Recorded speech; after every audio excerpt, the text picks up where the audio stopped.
නමෝ තස්ස භගවතෝ අරහතෝ සම්මා සම්බුද්දස්ස නමෝ තස්ස භගවතෝ අරහතෝ සම්මා සම්බුද්දස්ස නමෝ තස්ස භගවතෝ අරහතෝ සම්මා සම්බුද්දස්ස ධාරේතනෝ තුම්හේ භික්කවේ මයා දේසිතානි පංචෝරම් භාගියානි සංයෝජනානි තී.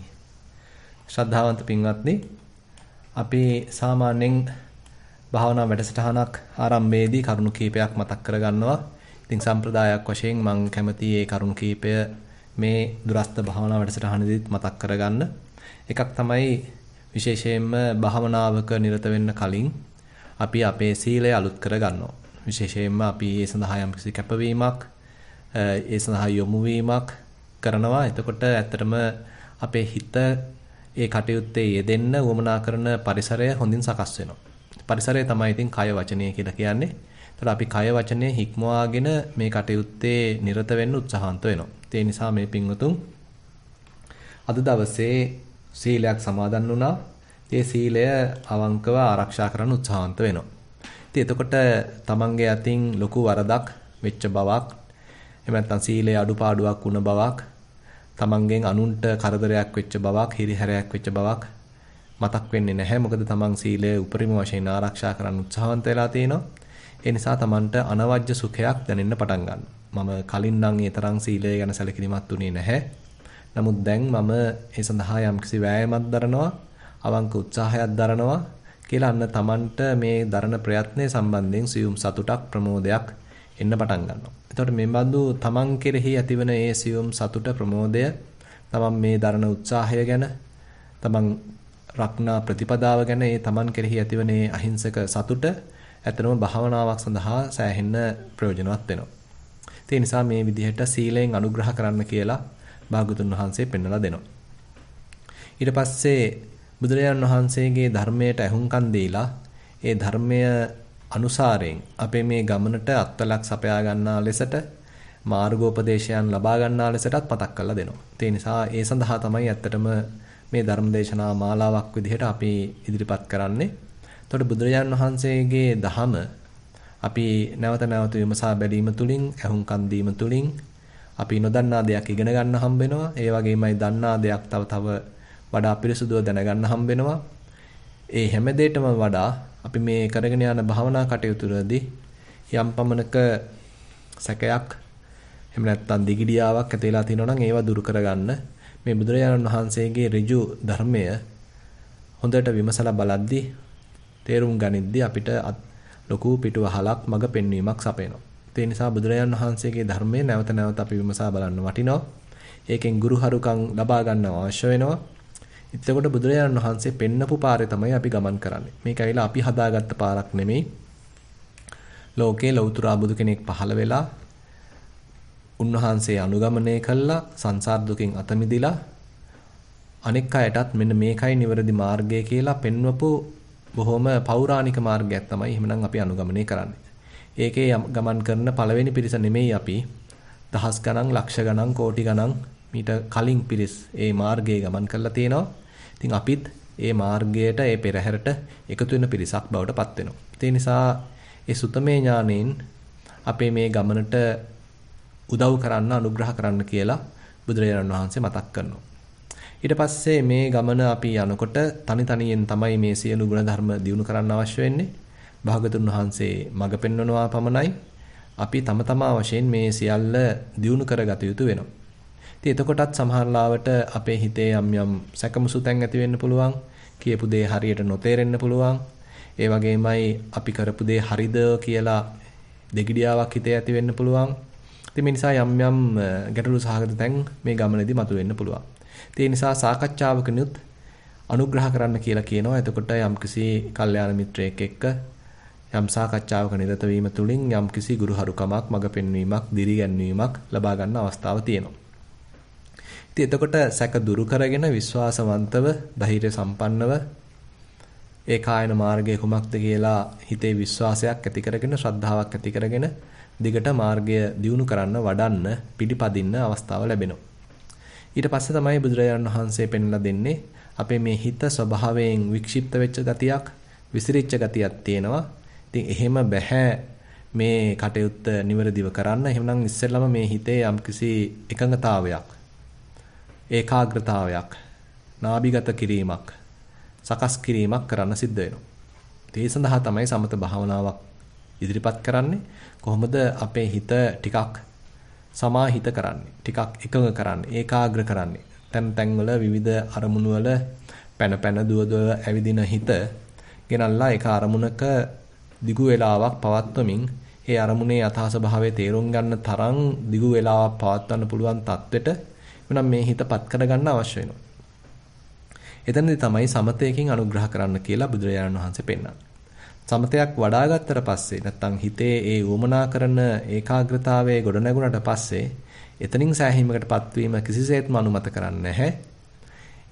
එතන ලැබෙන ආස්වාදය නෙමෙයි මූලිකත්වය දෙන්නේ මේ එකඟතාවය හදාගත්තේ ප්‍රඥාව දියුණු කරන්න. ඒ ප්‍රඥාව දියුණු කිරීම සඳහා ඊළඟට යොමු වෙන්න අවශ්‍යයි. ඒක තමයි විපස්සනා අනුග්‍රහිතයක් වශයෙන් පෙන්වන්නේ. ඒ නිසා ඒතර විපස්සනාව සඳහා ප්‍රඥාව දියුණු කර ගැනීම සඳහා ඊට පස්සේ අනුග්‍රහ කරන්න දිගටම අවශ්‍ය වෙනවා. ඒක මේ ටික කාලයක් කරන අනුග්‍රහයක් නෙමෙයි. තමන්ගේ හිතේ තියෙන සියලු කෙලෙසුන් දුරු වෙන තාක් මේ විපස්සනාවකින් අනුග්‍රහ කරන්න අවශ්‍ය වෙනවා. ඉතින් මේ අන්දමින් භාගතුන් වහන්සේ ඊටාම අපූර්ව අන්දමේ ප්‍රතිපදාවක් ඉදිරිපත් කරනවා. සීලයෙන් ලබන අනුග්‍රහයක්, සුතමේ ඥානයකින් ලැබෙන අනුග්‍රහයක්, සාකච්ඡාවකින් ලැබෙන අනුග්‍රහයක්, සමතයකින් ඒකාග්‍රතාවයකින් ලැබෙන අනුග්‍රහයක්, ඒ වගේමයි ප්‍රඥාවකින් ලැබෙන අනුග්‍රහයක්. මේ බඳු අනුග්‍රහ පහක් හොඳින් නිරන්තරයෙන් අවස්ථානුකූලව ලැබමින් යම්ස කෙනෙක් මේ ප්‍රතිපදාව දියුණු කරනවා නම් භාගතුන් වහන්සේ පෙන්ලා දෙනවා ඒ තනත්තාට චේතෝ විමුක්තියක්, ප්‍රඥා විමුක්තියක් දක්වා යන්න පුළුවන් හැකියාව තියෙනවා කියලා. ඒ නිසා අපිත් උත්සාහන්ත වෙමු අපි මේ කරගෙන යන භාවනා කටයුත්ත, මේ වඩන මාර්ගය මේ අංග වලින් නැත්නම් මේ අනුග්‍රහ වලින් විටින් විට අනුග්‍රහ ලබා ගන්න. එතකොට අන්න අපිට නිවැරදිව මේ මාර්ගයේ යන්න මේ හැකියාව ලැබෙනවා. කොහේ හෝ අපි වරද්දගෙන තියෙනවා නම් ඒකෙන් අත මිදිලා ඒ වැරදි නිවැරදි කරගෙන ඉස්සරහට යන්න අවස්ථාව සැලසෙනවා. අද මම මේ 43 වෙනි දුරස්ත භාවනා වැඩසටහනට මාතෘකාවක් වශයෙන් තියාගත්තේ මජ්ක්‍ධිම නිකායේ එන මාළුන්ගේ පුත්ත සූත්‍රය. එහෙම නැත්නම් මහා මාළුන්ගේ සූත්‍රය. මහා මාළුන්ගේ සූත්‍රය කිව්වහම මාළුන්ගේ සූත්‍ර කීපයක්ම තියෙනවා. දැන් විශේෂයෙන්ම සලායතන සංයුත්තේ එහෙම මාළුන්ගේ පුත්ත සූත්‍රයක් එනවා. නමුත් මෙතනදී මම මාතෘකාව සපයාගත්තේ මජ්ක්‍ධිම නිකායේ එන මහා මාළුන්ගේ සූත්‍රයෙන්.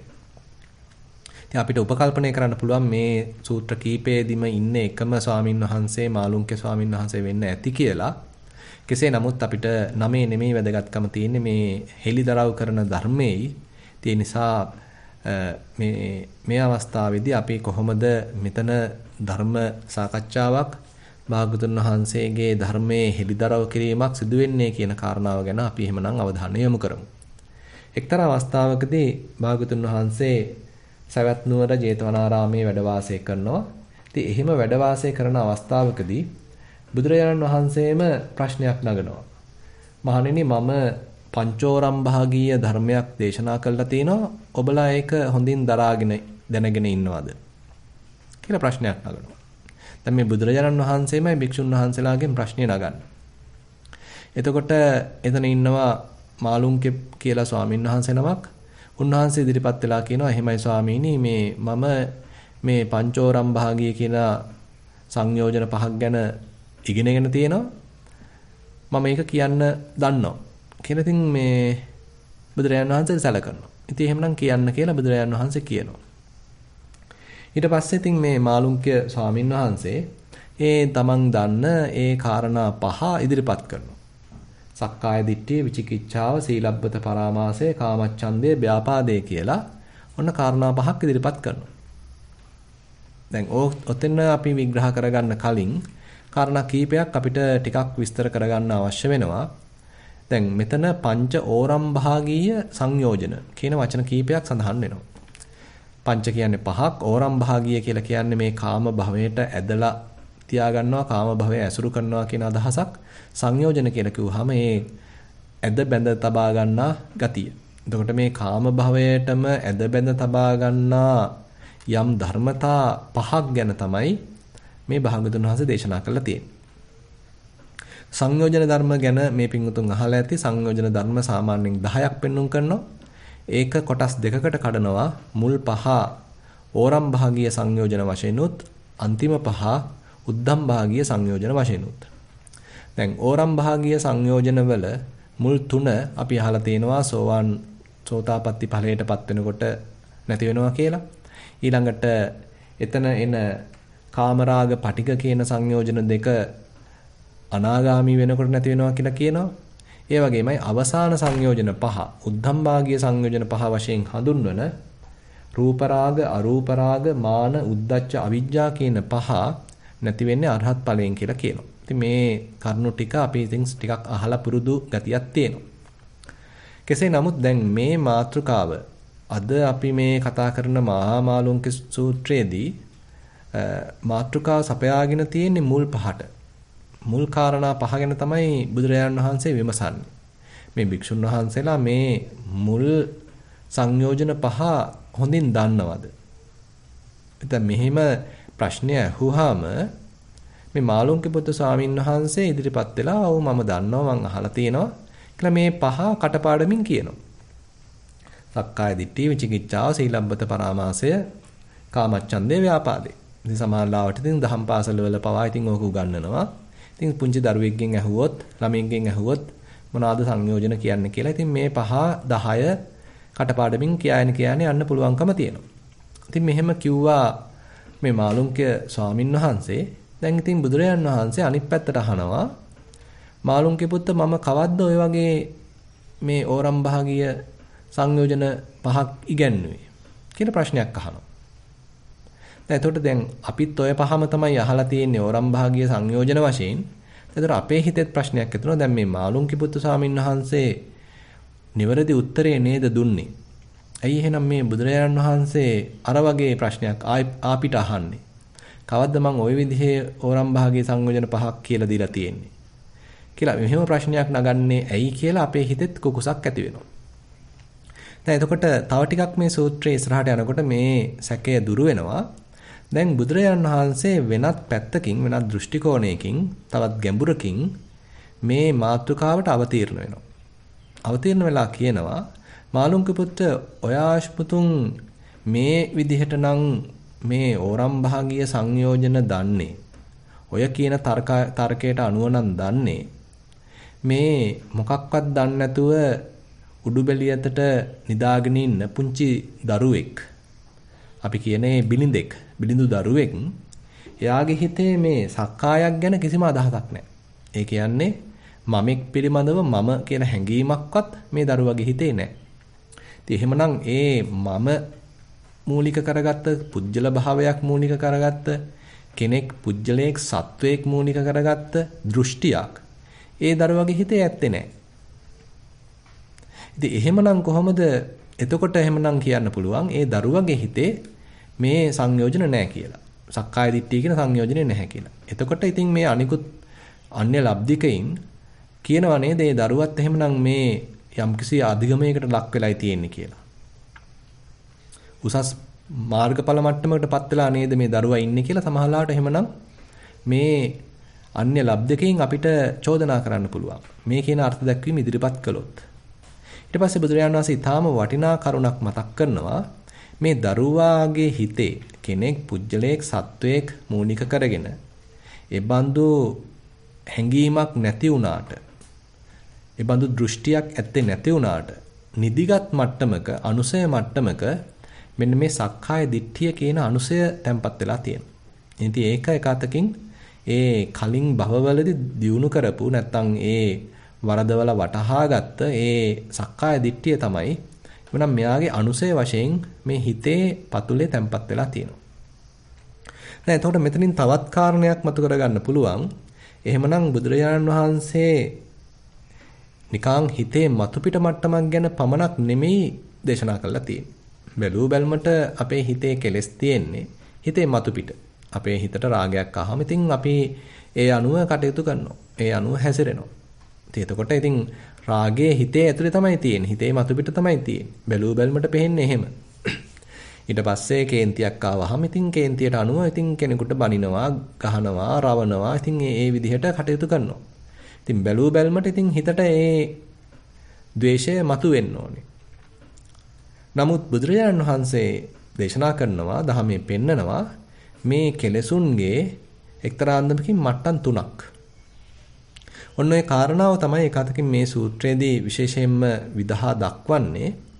දැන් අපේ හිතේ ද්වේෂයක් පහළ වුණාම ඒක අපි දන්නේවත් නැතුව, ඒ ගැන කිසිම දැනුමක් නැතුව ඒ ද්වේෂයේ අතකොළුවක් බවට පත් වෙලා, වහලෙක් බවට පත් වෙලා සමහරවිට අපි කෙනෙකුට බනින්න පුළුවන්, ගහන්න පුළුවන්, බොහොම අරගලයකට කොලකෝලාහලයකට යන්න පුළුවන්. ඉතින් ඔය මට්ටමෙන් සාමාන්‍යයෙන් කියන්නේ වීතික්‍රම මට්ටමක් කියලා. ඒතර අපි ඒ කෙලෙස් හඳුනාගත්තේ නැහැ.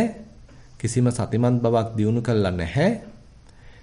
හිතේ මොකද්ද එකක් පහළ වුණා. අපි ඒක අනුව වහලෙක් වගේ, රූකඩයක් වගේ කටයුතු කළා.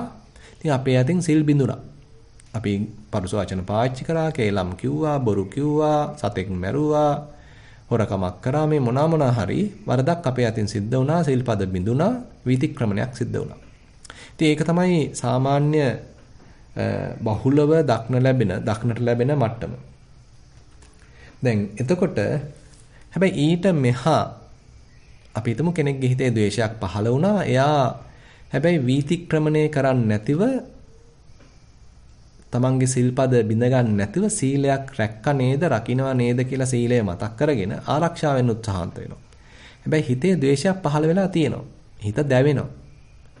මූණත් රතු වෙලා තියෙනවා. කේන්ති ගිහිල්ලා ඉන්නේ. හැබැයි බනින්න යන්නේ නැහැ. පරුෂ වචන කියන්න යන්නේ නැහැ. ගහන්න කොලකෝලාහලයට යන්නේ නැහැ. දැන් එතකොට අන්න වීතික්‍රමණයක් උනේ නැහැ. හැබැයි හිත මතු පිටට හොඳටම කෙලෙස් ඇවිල්ලා තියෙනවා. දැන් මේකත් ඉතින් අපිට තේරුම් ගන්න පුළුවන් මට්ටමක්. හිතේ කෙලෙස් මතුවලා තියෙනවා. ඒකෙන් කෙලෙසෙන් හිත දැවෙනවා. හැබැයි වීතික්‍රමණයක් කළේ නැහැ. සිල්පද කඩාගෙන ඉස්සරහට ගියේ නැහැ. තමන්ටත් අනුන්ටත් අනතුරක් කරගත්තේ නැහැ. එතකොට මේකට කියනවා පරිඋත් ทาน කෙලෙස් මට්ටමක් කියලා. දැන් ඔය මට්ටම් දෙක ඇතරම බුදුරජාණන් වහන්සේ පමණක් නෙමෙයි අනිකුත් ආගම්වල පවා කතා කරලා තියෙන බවක් මේ බුදුරජාණන් වහන්සේගේ දේශනාව අනුව හිතා ගන්න පුළුවන්. මොකද දැන් මතක් කරලා දෙන්නේ අර දරුවගේ හිතේ අර වගේ වීතික්‍රමණයක් වෙන්නෙත් නැහැ, පරිඋත් ทาน වෙලත් නැහැ. ඒ ළමයා දන්නේවත් නැහැ මේ ද්වේෂයක් ගැන. ඒ ළමයා දන්නේවත් නැහැ සක්කාය දිට්ඨියක් ගැන. අඩුතරමින් සක්කාය ගැනවත් දන්නේ නැහැ. සක්කාය කියන එක සරලව තේරුම් ගත්තොත් පුජ්‍යල භාවයක්, මමෙක්, මම පිළිබඳ හැඟීමක්. ඉතින් ඒ බඳු මමත්වයක් තාම මේ දරුවගේ හිතේ ලොකුවට ඇති වෙලා නැහැ. ඉතින් එහෙනම් මේ මමෙක් මූලික කරගත්ත දෘෂ්ටියක් කිසිසේත්ම තාම මුල් බැහැගෙන නැහැ මේ දරුවගේ හිතේ. ඉතින් එහෙමනම් වීතික්‍රම මට්ටමක්වත් පරිඋත් ทาน මට්ටමක්වත් ඒ දරුවගේ හිතේ නැහැ. ඉතින් බැලුව බැලමට එහෙමනම් මේ දරුවා හරීම පිරිසුදු හිතකින් තමයි වාසය කරන්නේ. කෙනෙකුට කියන්න පුළුවන් දැන් මේ දරුවත් එහෙනම් රහත් වෙලා නේද කියලා. නමුත් එතනදී තමයි බුදුරජාණන් වහන්සේ විශේෂයෙන් මතු කරන්නේ ඒ වීතික්‍රම මට්ටමක් හෝ පරිඋත් ทาน මට්ටමක් නොතිබුණාට මේ දරුවගේ හිතේ තැම්පත් වෙච්ච අනුසය මට්ටමක් තියෙනවා. ඒක නිකන් නිදිගත් මට්ටමක්. දැන් ඒක නිකන් සැඟවිච්ච මට්ටමක්. හිතේ පතුලේ තවම නූපන් මට්ටමේ තියෙන එක්තරා අන්දමක හැකියාවක්. කෙලෙස් ඉපදීමේ හැකියාවක්, සක්කාය දිට්ඨියක් පහළ වීමේ හැකියාවක්, ප්‍රවණතාවයක් මේ දරුවගේ හිතේ තියෙනවා. ඉතින් අන්න ඒ කාරණාව තමයි බුදුරජාණන් වහන්සේ මතු කරලා පෙන්නන්නේ. ඊට පස්සේ විචිකිච්ඡාව කියන එක ගත්තත් බුදුරජාණන් වහන්සේ කියන දැන් මේ දරුවගේ හිතේ ධර්මයක් සම්බන්ධයෙන් කිසිම හැඟීමක් නැහැ. දරුවෙක් දන්න ධර්මයක් නැහැ. ඒ නිසා එයාට ධර්මයක් මූලික කරගෙන කිසිම විචිකිච්ඡාවක් ඇත්තේ නැහැ. සැකයක් පහළ වෙන්නේ විදිහක් නැහැ. ඉතින් එතකොට මේ විචිකිච්ඡාවක් සහිත හිතකින් මේ ඉන්නේ නැති නිසා කෙනෙකුට කියන්න පුළුවන් එහෙනම් දැන් මෙයාගේ හිතේ විචිකිච්ඡාව දුරු වෙලයි කියලා. නමුත් එහෙම දෙයක් කියන්න බෑ. මොකද අනුසය මට්ටමක් වශයෙන් මේ දරුවගේ හිතේ විචිකිච්ඡාව තියෙනවා. ඒ නිසා එයා මේ ඕරම් භාගයේ සංයෝජන දුරු කරපු කෙනෙක් නෙමෙයි. දැන් ඒ වගේම බුදුරජාණන් වහන්සේ කියනවා දැන් මේ දරුවා දන්නේ නැහැ සීලයක් කියලා එකක්. පුංචි දරුවෙක්නේ. මහලාට මේ ඉපදිලා මාස ගාණයි. නැත්තම් ඉපදිලා අවුරුද්දයි. ඉතින් සීලයක් ගැන එයාට තේරෙන්නේ නැහැ. ඒ නිසා එයා කොහොමද සීලයක් පරාමර්ශණය කරන්නේ? එහෙනම් සීලබ්බත පරාමාසයක් ගැන මේ දරුවා දන්නේ නැහැ. නමුත් අනුසය මට්ටමක මේ සීලබ්බත පරාමාසය මේ දරුවගේ හිතේ තියෙනවා. ඊට පස්සේ තවදුරටත් බුදුරජාණන් වහන්සේ කියනවා කාමයක් කියලා ගැන එහෙමදු හැඟීමක් මේ පුංචි දරුවගේ හිතේ නැහැ. ඒ නිසා මේ කාමච්ඡන්දයක් උපදිනවා කියලා දෙයක් විශේෂයෙන් කාමයක් මුල් කරගෙන රාගයක් මුල් කරගෙන ඒ බඳු ඒ කාමයෙන් රාගයෙන් දැවෙන ගතියක් මේ පුංචි දරුවගේ හිතේ නැහැ. ඉතින් එතකොට කෙනෙකුට කියන්න පුළුවන්ද කාමච්ඡන්ද නැත්තම් කාමරාග කියන ඒ උද්ධම්භාගීය මේ ඕරම්භාගීය සංයෝජනේ ඒ දරුවගේ හිතේ නැහැ කියලා. එහෙම කියන්න විදිහක් නැහැ. මොකද කාමරාග අනුසයක් මේ දරුවගේ හිතේ තියෙනවා. ඊළඟට බුදුරජාණන් වහන්සේ කියනවා මේ දරුවා දන්නේ නැහැ සත්ව කියලා හැඟීමක්. පුජ්‍යලේ කියලා හැඟීමක්. එහෙමනම් ඒ සත්වයේ පුජ්‍යලේ අරමුණු නොකර ව්‍යාපාදයක් පහළ වෙන්න විදිහක් නැහැ.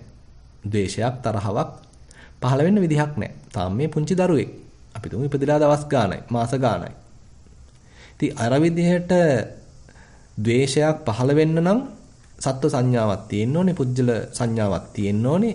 ඒ පුජ්‍යලයා කෙරෙහි තමයි ද්වේෂයක් පහළ වෙන්නේ. යම් සත්වයක් කෙරෙහි දෙයක් කෙරෙහි තමයි ද්වේෂයක් පහළ වෙන්නේ. නමුත් ඒ බඳු මට්ටමක්වත් තාම මේ දරුවගේ හිතේ දියුණු වෙලා නැහැ. මුල් බැහැගෙන නැහැ. ඒත් ඉතින් කියන්න පුළුවන්ද මේ දරුවගේ හිතේ පටිඝ අනුසය නැත්නම් ව්‍යාපාදය නැහැයි කියලා. ඉතින් බුදුරජාණන් වහන්සේ කියනවා එහෙම කියන්න විදිහක් නැහැ. එහෙම කියන්න බෑ. මොකද ව්‍යාපාදයේ අනුසය වශයෙන් පටිඝ අනුසයක් වශයෙන් මේ දරුවගේ හිතේ ගැඹුරේ තැම්පත් වෙලා තියෙනවා. එහෙමනම් අපිට මෙතනින් සෑහෙන යමක් ඉගෙන ගන්න අවශ්‍ය වෙනවා. ඒ තමයි අපි සීලයක් කරහා අර වීතික්‍රම කෙලෙස මට්ටම නවත්ත ගන්න පුළුවන්. ඉතින් ඒක තමයි අද මුලින්ම මම මතක් කළේ අපි සීල අනුග්‍රහයක් ලබා දෙනවා. ඒ වීතික්‍රමණයක් නොවි අපේ කයයි වචනයයි හික්මවා ගන්න. දැන් අපි කය පාවිච්චි කළ සතෙක් මරන්නේ, හොරකමක් කරන්නේ, කාම මිත්‍යාචාරයක යෙදෙන්නේ. එතකොට අන්න මේ කයෙන් සිද්ධ වෙන ප්‍රබල අකුසල් ටික සාමාන්‍යයෙන් වළක්වා ගන්න පුළුවන්. ඊට පස්සේ වචනයත් හික්මවා ගත්තාම බොරුවක් කියන්නේ නැහැ, කේලමක් කියන්නේ නැහැ, පරුස වචනයක් කියන්නේ නැහැ, තේරුමක් නැති හිස් වචනයක් ප්‍රලාපයක් කියන්නේ නැහැ. අර සීලය මූලික කරගෙන අපිට පුළුවන් එහෙනම් මේ කය වචනේ හික්මවා ගන්න. වෙනත් වචන වලින් කියනවා නම් සීලය පාදක කරගෙන මේ වීතික්‍රම මට්ටමට නෑවිදින් මේ කෙලස් ටික මැඩපවත්ව ගන්න පුළුවන්. දැන් ඊට පස්සේ කෙනෙක් සමාධියක් දියුණු කරනවා. හිතේ ඒකාග්‍රතාවයක් වඩනවා. දැන් ඒ බඳු ඒකාග්‍රතාවයක් වඩන්න දැන් අන්න හිතේ කාමච්ඡන්දේ ටිකක් යටපත් වෙනවා. ව්‍යාපාදේ යටපත් වෙනවා. හිත හොඳට අවදිමත් වෙලා ඒ හිතේ තිබිච්ච ඇලිමෑලි කුසීතකම් දුර වෙලා හිත හොඳ අවදිමත් ගතියකින් ඉන්න පටන් ගන්නවා. ඊට පස්සේ වෙච්ච දේවල් ගැන පසුතැවෙන ගති, අනාගතය ගැන දුක් විඳින ගති ඒවා ඔක්කොම මගහැරිලා හිත ඒකාග්‍ර වෙන්න පටන් ගන්නවා. හිතේ විසිරිච්ච ගතිය අඩු වෙන්න පටන් ගන්නවා. ඊට පස්සේ විචිකිච්ඡාවක් අයින් වෙලා මොකක්වත් සැකයක් නැතුව ඒ තෝරගත්ත අරමුණ හොඳින් තේරුම් ගනිමින් ඒ මත හොඳට තහවුරු වෙලා ස්ථිර වෙලා ඉන්න පුළුවන් ගතියක් හිතේ ඒකාග්‍රතාවයක් ඔන්න දැන් සමාධියක් දියුණු කරන යෝගාවචරයේ හිතේ ගොඩ නැගෙනවා. ඉතින් එතකොට ඒ බඳු මට්ටමකදී නීවරණ යටපත් වෙච්ච මට්ටමකදී එහෙමනම් අර හිතේ සාමාන්‍යයෙන් මතු පිට කෙලසන ඒ නීවරණ මට්ටම නැත්නම් ඒ නීවරණ ධර්ම දැන් සම්පූර්ණයෙන්ම යටපත් වෙලායි තියෙන්නේ. తాවකාලිකව යටපත් වෙලායි තියෙන්නේ. එහෙමනම් මේ සමත භාවනාවකින් විශේෂයෙන්ම සමාධියකින් කෙනෙකුට පුළුවන්කමක් ලැබෙනවා හිත පිරිසුදු කරගන්න. චිත්ත විවේකයක් ලබා ගන්න. දැන් අන්න හිතේ මොකක්වත් දැවෙන ගතියක් නැහැ. කාමච්ඡන්දයෙන් දැවෙන්නෙත් නැහැ, ව්‍යාපාදයෙන් දැවෙන්නෙත් නැහැ. තීන මිද්දයකින් මුග්ධ භාවයකට නැත්තම් මුලාවකටපත් වෙලත් නැහැ. හිත විසිරිලත් නැහැ. විචිකිච්ඡාවකින් සැකයකින් දැවෙන්නෙත් නැහැ. ඉතින් එතකොට අන්න හිතේ තියෙන සංසිඳීමක්. හිතේ තියෙන තැම්පත් බවක්. හිතේ තියෙනවා අර මතු පිට කෙලෙස් වල නොපිහිටීමක්. දැන් මතු පිට කෙලෙස් වලිනුත් හිත නිදහස්. ඉතින් මේ தত্ত্বය ඇතරම බුදුරජාන් වහන්සේ පෙන්눔 කරන්න කලින් අනිකුත් ඒ අන්‍යාගමිකිනුත් අත්දැකලා තියෙනවා. දැන් බුදුරජාන් වහන්සේ බෝධිසත්ව කාලයේදී උන්වහන්සේ කිං කුසල ගවේෂීව මේ නිවනක් සාක්ෂාත් කිරීම සඳහා කාලය ගත කරද්දී විවිධ ගුරුවරුන් හම්බෙන්නේ යද්දී දැන් උන්වහන්සේට හම්බ වෙච්ච ආලාර කාලාම තාපසතුමාට මේ தત્ත්වය තිබුණා. වීතික්‍රම කෙලෙසුත් නැහැ. පරිඋත් ทาน කෙලෙසුත් නැහැ. මොකද ඊටාම ප්‍රබල සමත සමාධියක් සහිතයි. ආකින්චඤ්ඤායතන සමාධියක් කියලා කියන්නේ අතිශය ප්‍රබල අරූපාවචර ධ්‍යාන මට්ටමක්. දැන් උන්වහන්සේට එතුමට ඒ තරම් ප්‍රබල මට්ටමක් තියෙන නිසා ඒ බඳු සමාධියකින් සම්පූර්ණයෙන්ම මේ නීවරණ ඔබා තබලා බහා තබලා යටපත් කළා තමයි තියෙන්නේ. එහෙමනම් අන්න ඒතනත්තා එක්තරා අන්දමකින් අර පරිඋත් ทาน කෙලෙස් රහිතව පිරිසුදු සිතකින් වාසය කරනවා. දැන් ඕක ඇත්තටම පින්වත්නි එච්චර දුර යන්නේ නැතත් කෙනෙකුට සාමාන්‍ය සරල සතියක් දිනු කරද්දිත් ඕක වෙන්න පුළුවන්. උදාහරණයක් වශයෙන් අදත් අපි දවල් කාලේ සාකච්ඡා කරපු ඒ ධර්ම සාකච්ඡාවේදී කමඨහන් පිරිසුදු කිරීමේ සාකච්ඡාවේදී කීප දෙනෙක්ම ප්‍රකාශ කළා. දැන් හොඳට සතිය දිනු වෙනවා. හිතේ හොඳ සැහැල්ලුවක් තියෙනවා. යනකොට එනකොටත් සිහිය පවත්වන්න පුළුවන්. එදිනදා කටයුතු වලදීත් සිහිය පවත්වන්න පුළුවන්. ඒ නිසාම හිතේ පුංචි සතුටක් තියෙනවා, ප්‍රමෝදයක් තියෙනවා. කලින් වගේ හිතේ දුක් දුම්නස් දැන් ඇත්තේ නැහැ. බොහොම සාමකාමීව සතුටින් කාලය ගත කරන්න පුළුවන්කමක් ඇති වෙලා තියෙනවා. මේ තාම සතිය දිනු කළා. දැන් එතකොට මේ බැලුවාම ඉතින් අපි මේ කරගෙන යන ප්‍රතිපදාවෙත් ඔතෙන්ට එන්න පුළුවන්. දැන් හිතේ කලින් වගේ දුක් දුම්නස් නැහැ. ඉස්සෙල්ලා නැතිනම් පොඩ්ඩට හිත සලිත වෙනවා. නමුත් දැන් ඒ ගතිය ටිකක් අඩු වෙලා තියෙනවා. ඉස්සරහට නිතරම කාමච්ඡන්දයට හිත ලක් වෙනවා. දැන් ඒක ටිකක් අඩු වෙලා තියෙනවා. ඉස්සර නම් පොඩි දෙයකටත් හොඳටම කේන්ති යනවා. දැන් හැබැයි ඒක සෑහෙන අඩු වෙලා තියෙනවා. ඒ වගේමයි නිින්ද යන ගතිය, ඔතෑනි ගතිය, කම්මැලි ගතිය, කුසීත ගතිය අපිට මේ හිත ඒකාග්‍ර කරගෙන පරයන්ක භාවනාවක, සක්මන් භාවනාවක ඉදෙන කාල පරිච්ඡේදයේදී හෝ නැවතිලා තියෙනවා. හිතත් හොඳටම එකඟයි. ආනාපාන සතියක් නම් වඩන්නේ ආනාපාන සතියේම හිත තියෙනවා. ආස්වාස ප්‍රස්වාසයේම හිත තියෙනවා. එහෙමත් නැත්නම් සක්මන් භාවනාවක් නම් කරන්නේ ඒ සක්මනේම හිත තියෙනවා. පාදයක් ගන්න එතන සිහිය පවත්වන්න පුළුවන් කමක් දැන් මේ යෝගාවචරය තුළ වර්ධනය වෙගෙන එනවා. එහෙමනම් හිතේ විසිරීම කියන එන්නේ උද්දච්චය එහෙමනම් දැන් දුර වෙලා තියෙනවා. ඒ වගේමයි දැන් අපි ආස්වාසයකට හොඳට හිත යොදාගෙන ඉන්නකොට ඒකේ හොඳට මුලැමැදාග බලනකොට ආයිතින් සැකයක් නැහැ. මොකද එතෙන්දී හොඳට හිත ඒකාග්‍රයි. හිත විසිරීලා නැහැ, අතීතයට ගිහිල්ලා නැහැ, අනාගතයට ගිහිල්ලා නැහැ. හොඳට මේ තෝරාගත්ත අරමුණේ හිත තැම්පත් වෙලා තියෙනවා. මේකේ විස්තර හොඳට පේනවා. මේ අවස්ථාවේදී නම් මුල ප්‍රදේශය, මේ අවස්ථාවේදී නම් මැද ප්‍රදේශය, මේ අවස්ථාවේදී නම් අග ප්‍රදේශය කියලා හොඳට Tamanට ඒ ආස්වාසේ මුලුල්ල දැක ගන්න පුළුවන්කමක් තියෙනවා. ඊට පස්සේ අපි හිතමු ඔන්න ප්‍රස්වාසයක් පටන් ගන්න කලින් තියෙන පුංචි හිඩසක්, කිටි විරාමයක්. ඒකත් හොඳටම හඳුන ගන්න පුළුවන්. ඊට පස්සේ ප්‍රස්වාසයක මුල, ප්‍රස්වාසයක මැද, ප්‍රස්වාසයක අග හොඳට හඳුන ගන්න පුළුවන්. නිවැරදිව හඳුන ගන්න පුළුවන්. ඊට පස්සේ ඊළඟ ආස්වාසය පටන් ගන්න කලින් තියෙන පුංචි හිඩසක් හොඳට හඳුන ගන්න පුළුවන්. ඒ කියන්නේ අපි තුල හොඳට දැන් ඔන්න සතියට අමතරව සම්පජඤ්ඤයත් හොඳට දියුණු වෙලා. ප්‍රඥාවේ බීජයක් දැන් රෝපණය වෙලා තියෙනවා. ඒ නිසා සතිය පිහිටපු අරමුණ ගැන හොඳින් විමසා බලන්න පුළුවන් ගතිය, ඒ විචාර ලක්ෂණය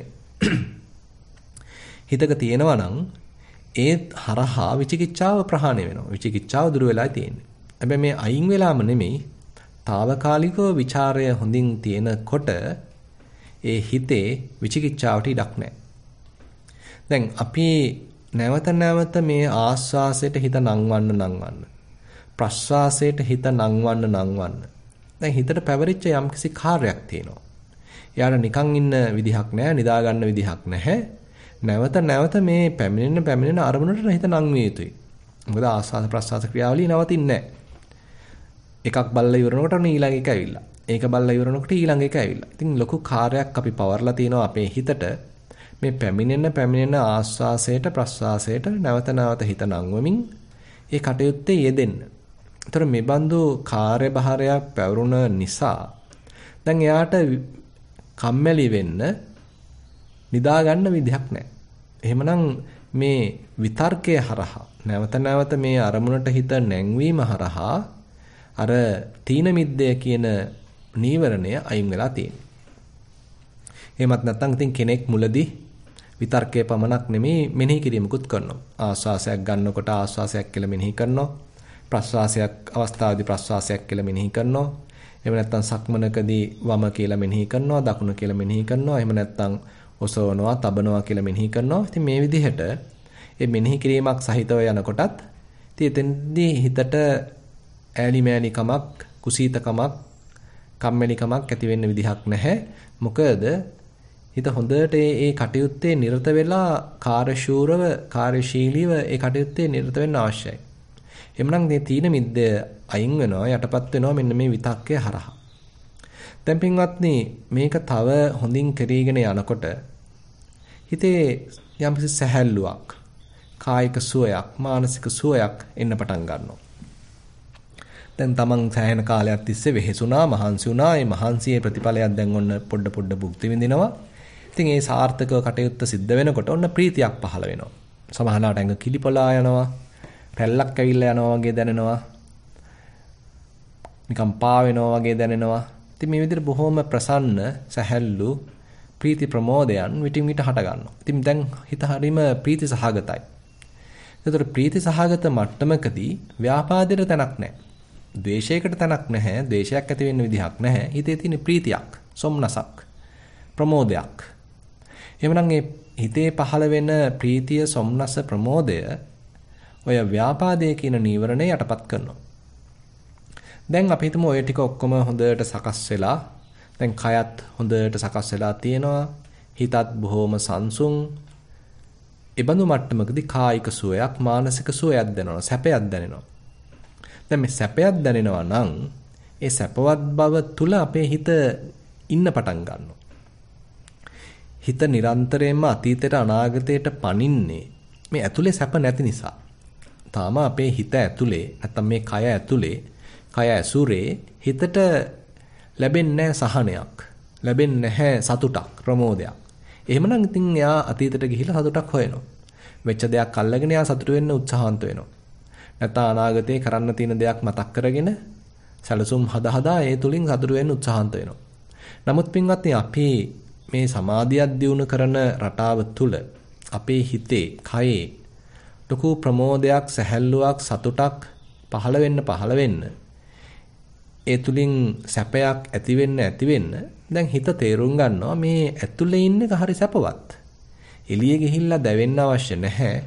වෙහෙසටපත් වෙන්න අවශ්‍ය නැහැ. පීඩාවට ලක් වෙන්න අවශ්‍ය නැහැ. ඒ වෙනුවට මේ ඇතුළෙම සැප තියෙනවා. කය ඇසුරු කරත් සැපයක් තියෙනවා. හිත ඇසුරු කරත් සැපයක් තියෙනවා. ආස්වාසයක සැපයක් තියෙනවා. ප්‍රස්වාසයක සැපයක් තියෙනවා.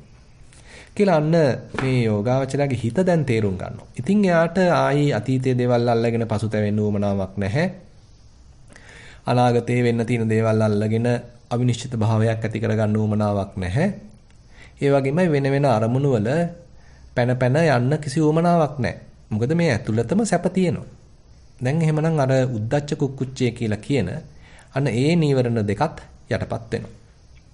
දැන් හොඳට මේ අපි තේරුම් ගත්ත අරමුණේ නැත්නම් ඉස්සරහින් තියාගත්ත මූල කමටහනේ අපේ හිත එකඟ වෙනවා නම් ඒ ඒකාග්‍රතාවය කියලා කියන්නෙම දැන් අර හැම තිස්සෙම විචිත්‍රත්වය හොයහා, නානත්වය හොයහා කාමච්ඡන්දයෙන් අපිව ඇදගෙන යන ගතිය දැන් වැළකීලායි තියෙන්නේ. එහෙමනම් අපි තුල හොඳට යම්කිසි අරමුණක හිත එකඟ වෙලා තියෙනවා කියන්නෙම සෑහෙන සැලකිය යුතු කාල පරිච්ඡේදයක් ඒ අරමුණේම හිත ඉන්නවා කියන්නෙම එහෙම නැත්නම් අපි තෝරලා දීපු අරමුණු කීපයක හිත ඉන්නවා කියන්නෙම කාමච්ඡන්දේ ක්‍රියාත්මක වෙන්නේ නැහැ. එhmenan මේ අපි අපේ හිතේ වර්ධනය කරන සමාධියක ලක්ෂණ කීපයක් තියෙනවා. එකක් තමයි විතර්කය. ඒ විතර්කය ඒ තීන මිද්දේ යටපත් කරනවා. ඊළඟට ਵਿਚාරය විචිකිච්ඡාව අයින් කරනවා. ඊළඟට ප්‍රීතිය ව්‍යාපාදය අයින් කරනවා. හිතේ දියුණු වෙන සැපය සුඛය ඒ කායික සුවපත් බව උද්දච්ච කුක්කුච්චය අයින් කරනවා. ඊළඟට හොඳට හිත ඒකාග්‍ර වෙලා නම් කාමච්ඡන්දය අයින් වෙලා. එහෙනම් මේ සමාධි අංග පහක් විසින් නීවරණ පහ අයින් කිරීමක් මේ නිවරදිව සමාධියක් දියුණු කිරීම තුලින් ඔන්න යෝගාවචරයක් අත්දකින්න. දැන් පින්වත්නි මේ මට්ටම දැන් ආලාර කාලාම තවුසා වගේ මේ මහා ගැඹුරු අරූප ධානයේ නොගියත් යම්ස කෙනෙක් මේ ඊට මෙහා දියුණු කරන සාමාන්‍ය භාවනාවකදී සමත භාවනාවකදී පවා දියුණු කරගන්න අවස්ථාව සැලසෙනවා. ඉතින් එතකොට අපිට තේරෙනවා දැන් මේක අපිත් මේ කරන සක්මන් භාවනාවකදී මේ මට්ටමට එන්න පුළුවන්. අපිත් කරන ආනාපාන සති භාවනාවකදී මේ මට්ටමට එන්න පුළුවන්. පිම්බීම හැකිලිම මූලික කරගත්ත භාවනාවකදී මේ මට්ටමට එන්න පුළුවන්. දැන් ඊට පස්සේ ඉතින් බුදුරජාණන් වහන්සේ හැබැයි මේ මට්ටම ප්‍රමාණවත් නැති බව ඉතින් පෙන්눔 කරනවා. දැන් මේ මට්ටම තමයි පුංචි දරුවෙක්ගේ හිතේ තියෙන්නේ. දැන් අපි භාවනාවට උපදෙස් දෙද්දී මේ පිංගුතුට නිතරම කියන දෙයක් තමයි මේ පුංචි දරුවෙක්ගේ නැවුම් හිතක් ඇති කරගෙන මේ භාවනාවේ නිරත වෙන්න. හිතන්න එපා තමන් සියල්ල දන්නවා කියලා වැඩිහිටියෙක් කියලා උපාධිධාරියෙක් කියලා දැනුමුත්තෙක් කියලා හිතන්නේ නැතුව මේ පුංචි දරුවෙක්ගේ තියෙන ඒ අහිංසක මානසිකත්වය එහෙම නැත්නම් ඒ නැවුම් මානසිකත්වය දෙයක් දිහා කුතුහලයෙන් බලන මානසිකත්වය සහිතව ආධුනික මනසකින් මේ භාවනාවට පිවිසෙන්න භාවනාවේ නිරත වෙන්න කියලා අපි උපදෙස් දෙනවා. දැන් ඒතර බැලුවාම දැන් මේ පරිඋත් ทาน මට්ටමයි වීතික්කම මට්ටමයි දෙකම නැහැ අන්නේ පුංචි දරුවගේ හිතේ. ඉතින් ඒ මට්ටම තමයි අපිත් භාවනාවේ ඒතර මේ සමාධියක් දියුණු කර ගැනීම තුලින් ඇති කරගන්නේ. ඒ නිසාම තමයි අතරම පුංචි දරුවෙකුට භාවනාවක් කියලා දෙන්න පුළුවන් නම් සතිමත් වීමක් කියලා දෙන්න පුළුවන් නම් අතරම වැඩිහිටියෙකුට වඩා කලින් ඒ දරුවගේ හිත මෙන්න මේ කියන තැනට එන්න පුළුවන්. අපිට සමහරවිට අවුරුදු ගාණක් ගිය වැඩේ මේ පුංචි දරුවා සතියෙන් දෙකෙන් කරගන්න පුළුවන්. මොකද එයාගේ හිතේ අර වගේ කෙලෙස් ඇති වෙලා නැහැ. ඒකම තමයි මේ බුදුරජාණන් වහන්සේත් පෙන්ලා දෙන්නේ. පුංචි මේ උඩුකුරුව මේ නිදා ගන්න මේ තාම කිරි දරුවගේ හිතේ නැහැ සත්වයක් කියන හැඟීමක්. කෙනෙක් කියන හැඟීමක්. ඉතින් එහෙනම් එයාගේ හිතේ කොහොමද කෙනෙක් මූලික කරගත්ත ද්වේෂයක්, ව්‍යාපාදයක් පහළ වෙන්නේ? එහෙමනම් අන්න එයාගේ හිතේ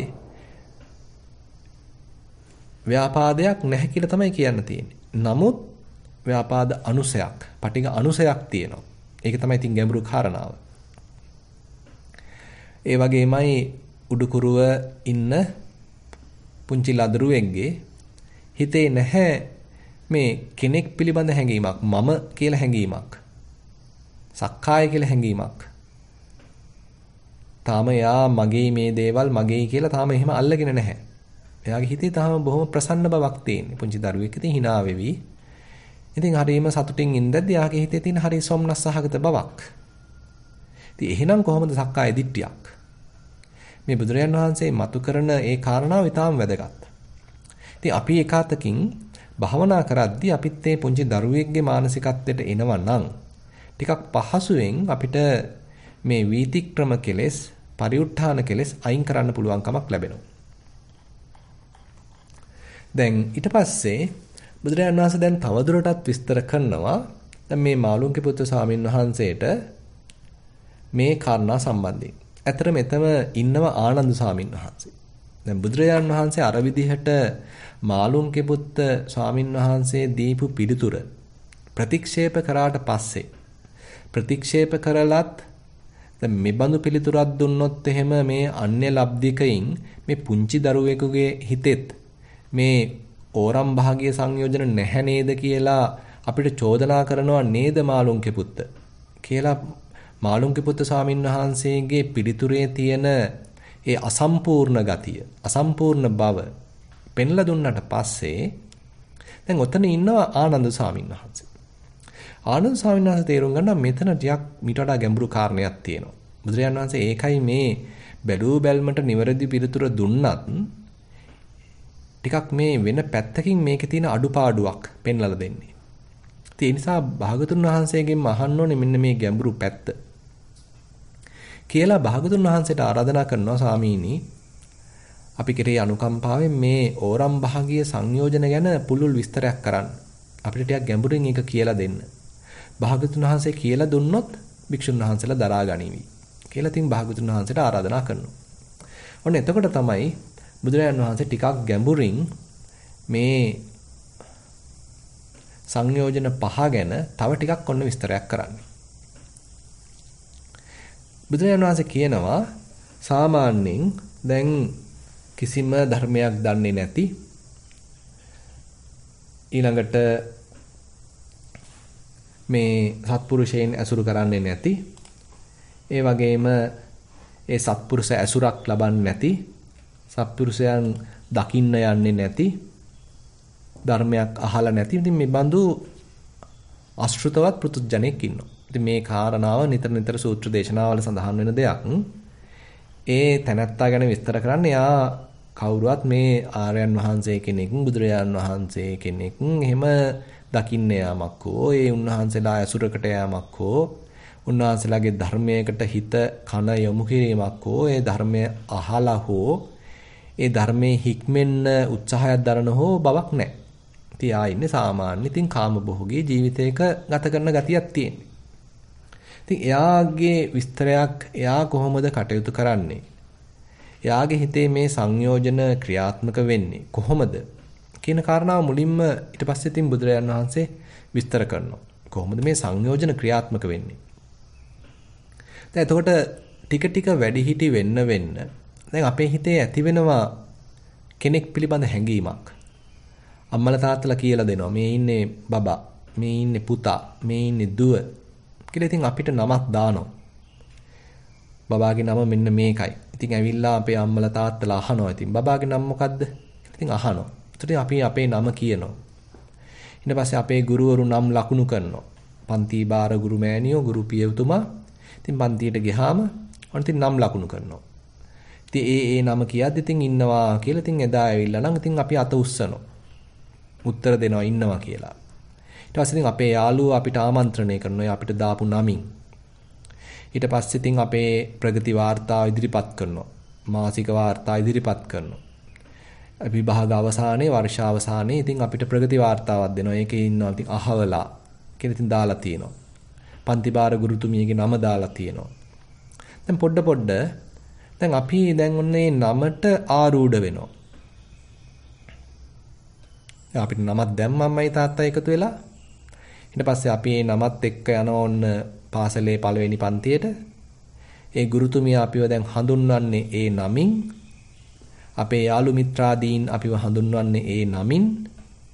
ඉතින් සමහරවිට පුංචි කාලේ නමත් අපිට අමතක වෙන්නත් පුළුවන්. ඉතින් මේ අලුතෙන් දාපු නමක්නේ.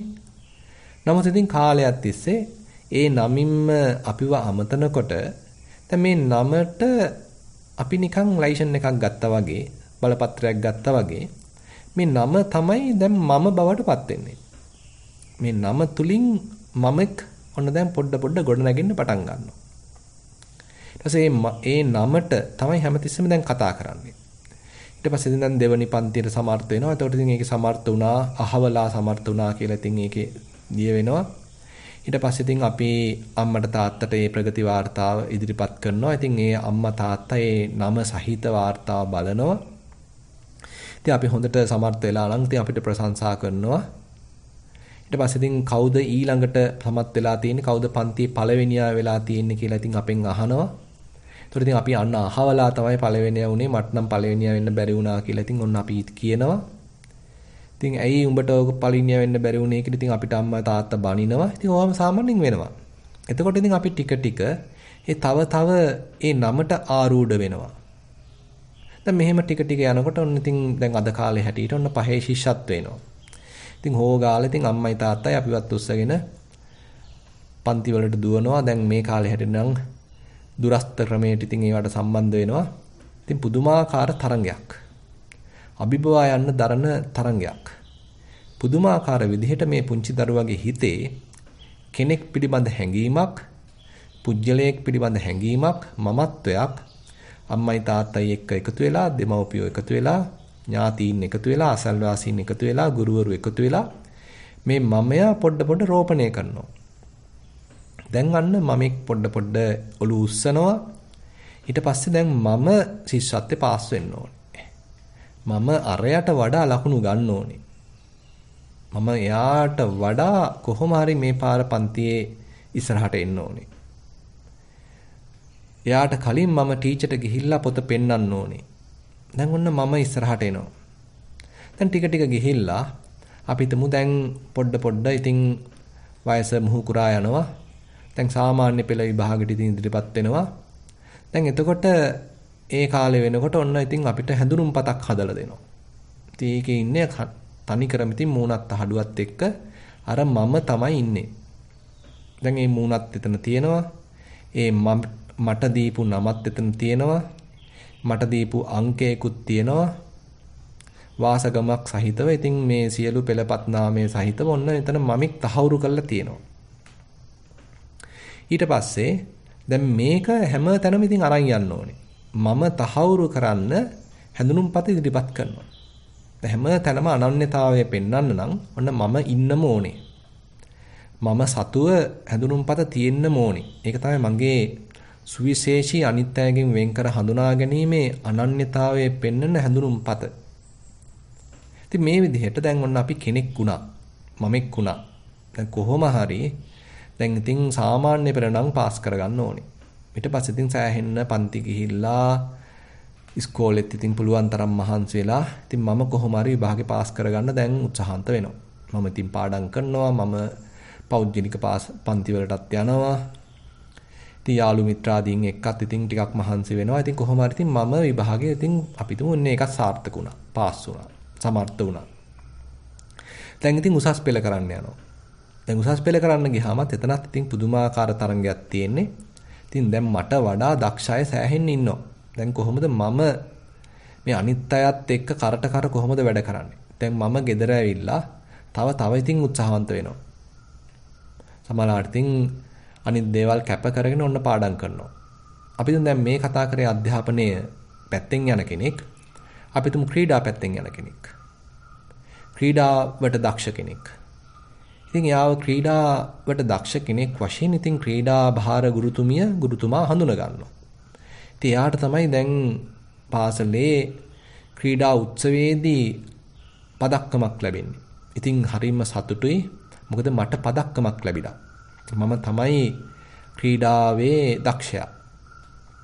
මට තමයි හයියෙම දුවන්න පුළුවන්. ක්‍රීඩා නායකයා බවට දැන් ඔන්න මමපත් වෙලා.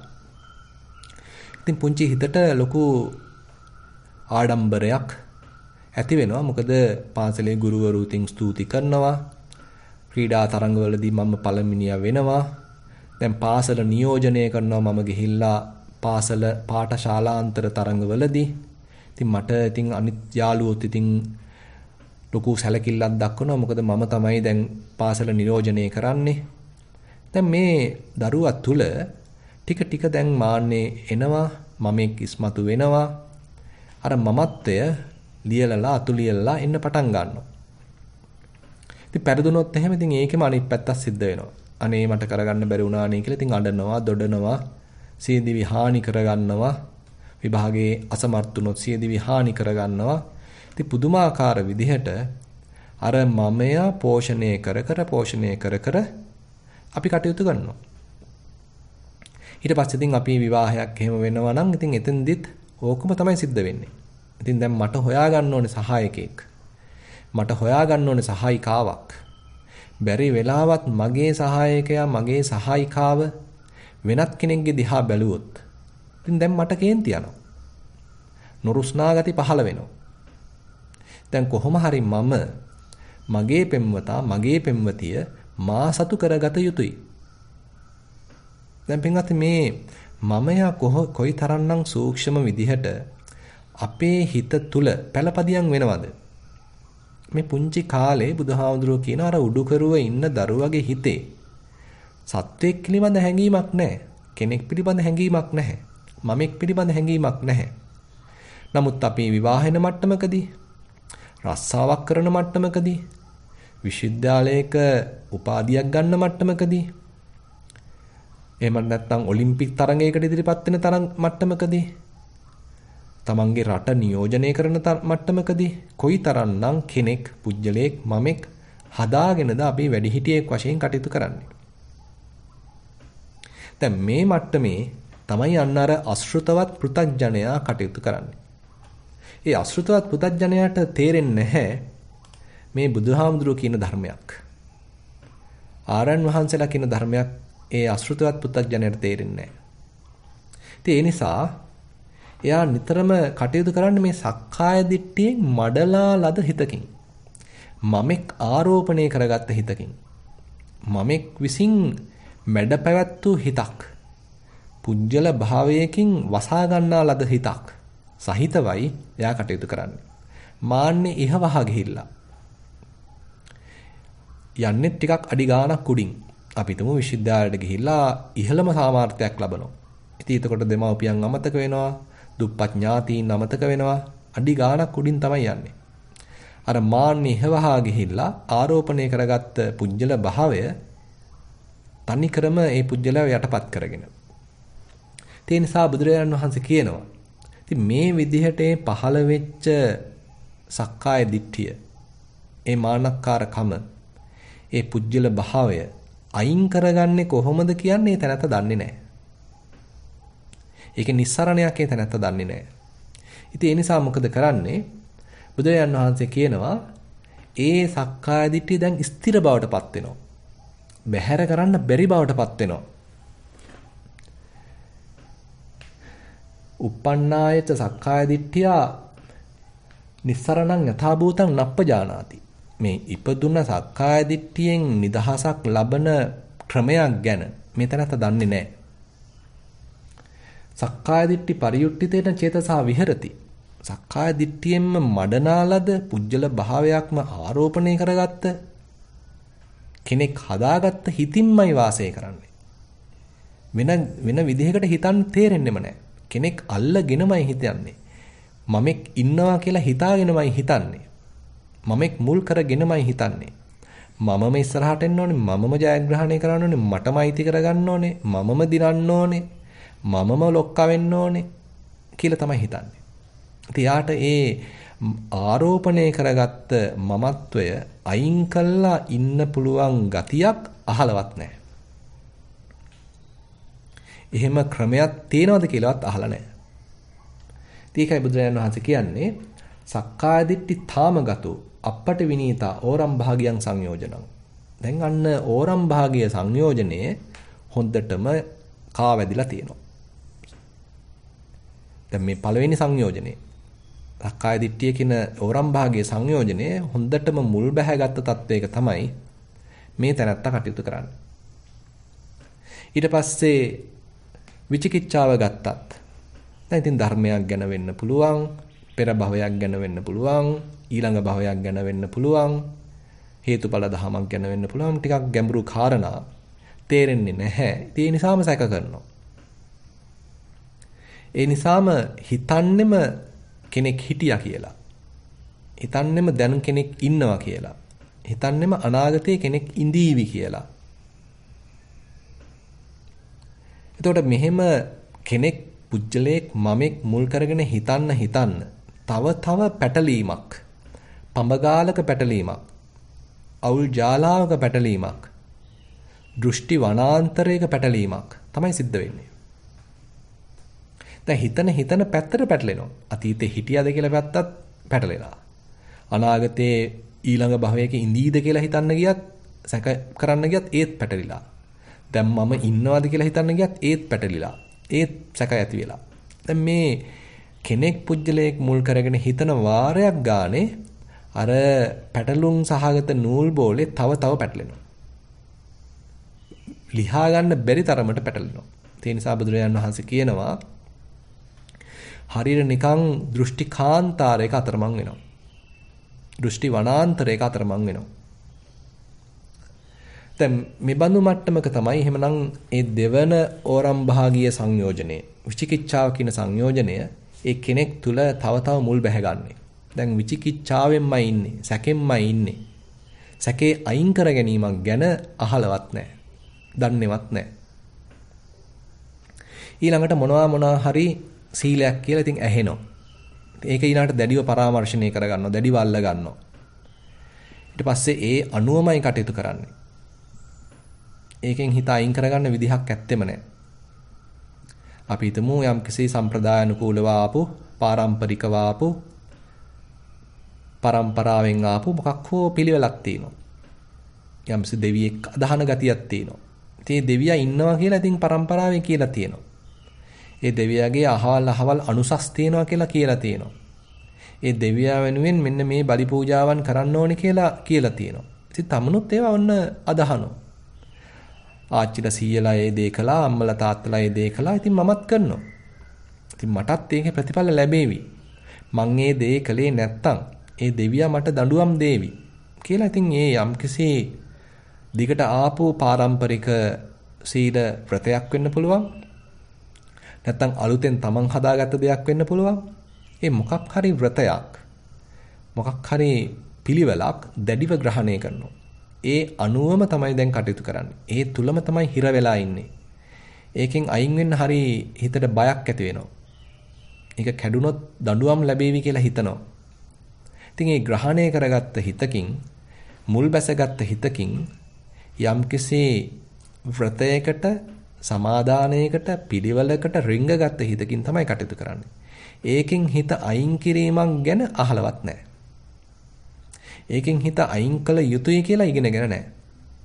අයින් කරන ක්‍රමවේදයක් අහලවත් නැහැ. ඊළඟට බුදුරජාන් වහන්සේ කියනවා ඒ වගේම හිතේ ඇති වෙනවා විවිධාකාර කාම සිතුවිලි. කාම රාගික හැඟීම් පහළ වෙනවා. ටික ටික වයස මුහු කුරා යනකොට, තරුණ වියටපත් වෙනකොට, ඉතින් විරුද්ධ ලිංගිකයන් දකින්නකොට ඔන්න ඉතින් හිතේ විවිධාකාර කාම සිතුවිලි පහළ වෙනවා. ඉතින් ඒකෙන් ලොකු ආස්වාදයක් භුක්ති විඳිනවා. කාම රාගයෙන් දැවෙනවා.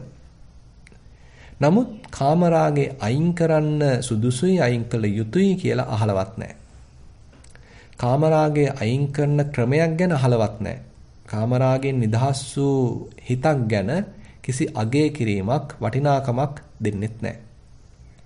දැන් කාම රාගය කියන, කාමච්ඡන්දය කියන ඒ සංයෝජනයත් හොඳට මේ තැනත්තා වෙලා ගන්නවා. තව දැන් මේ සංයෝජනවල බැඳෙන හැටි, අපේ හිතේ මේ සංයෝජන ටික හොඳට මුල් බැහැ ගන්න හැටි තමයි මේ බුදුරජාණන් වහන්සේ පැහැදිලි කරන්නේ. ඊට පස්සේ අපි නොරුස්නා දේවල් සිද්ධ වෙනවා. සමහරවිට ඉතින් ඉස්කෝලේ යද්දි ඉතින් ගහ ගන්නවා. අනිත් අය ඉතින් යාළුවෝ ඔච්චම් කරනවා.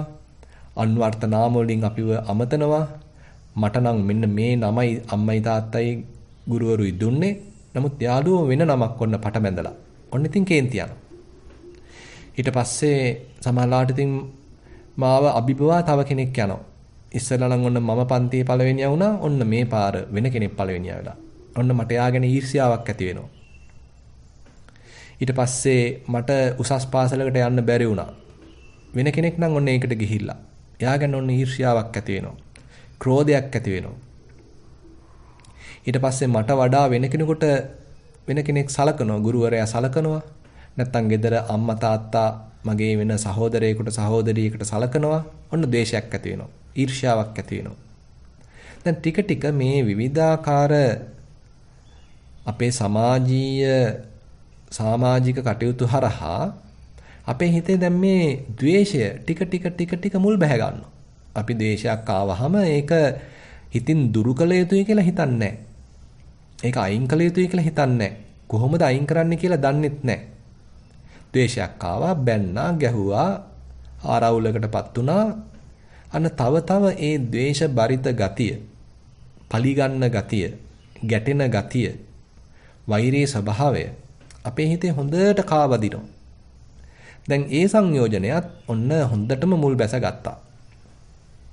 දැන් මේ විදිහට පින්වත්නි මේ සක්කාය දිට්ඨිය, විචිකිච්ඡාව, සීලබ්බත පරාමාසය, කාමරාගය, පටිඝය කියලා මේ හඳුන්ලා දෙන මේ සංයෝජන පහ මේ භවය තුලදිත් හොඳට අපි වර්ධනය කරනවා. හොඳට මුල් පදිංචි කරගන්නවා අපේ හිතේ. ඉතින් අපි මේ කාම ලෝකේම කැරකෙනවා. ඊළඟ භවෙදිත් කැරකෙනවා. ඒ භවෙදිත් මේක තව තව පුරව ගන්නවා. තව තව ශක්තිමත් කරනවා. ඉතින් මේ කාම භවයේම කැරකෙනවා. ඉතින් මේ විදිහට තමයි අදත් අපි මේ මනුස්ස ලෝකයේ නැමැති කාම භවයේ ඉපදිලා තියෙන්නේ. එහෙනම් එතකොට මේ කාම භවයට අපිව ඇදලා බැඳලා තබන මෙන්න මේ ඕරම් භාගීය සංයෝජන පහ ගැන තමයි දැන් එතකොට මේ මහා මාළුන්ගේ සූත්‍රයේදී බුදුරජාණන් වහන්සේ ටික ටික විස්තර කරගෙන යන්නේ. ඉතින් අද අපි සාකච්ඡා කළේ මේ සූත්‍රයට පිවිසීමක් වශයෙන් මේ සංයෝජන පහ ගැනත් මාළුන්ගේ පුත්තු ස්වාමීන් වහන්සේ දීපු උත්තරයේ තියෙන අඩුපාඩු ගැනත් කොහොමද අපි තුළ මේ සංයෝජන වර්ධනය වෙන්නේ කියන එක ගැනත්. ඉතින් මම හිතනවා මේ සූත්‍රයේ අග කොටසේ නැත්නම් ඊළඟ කොටස්වල මේ සංයෝජන දුරු කිරීම ගැන බුදුරජාණන් වහන්සේ විස්තර කරලා තියෙනවා. ඉතින් මම විශ්වාස කරනවා පූජනීය ලොකු ස්වාමීන් වහන්සේ හෙට ඉඳන් මේ වැඩසටහනේදී ඒ කොටස් මේ පින්වුතුන්ට දේශනා කරાવી කියලා.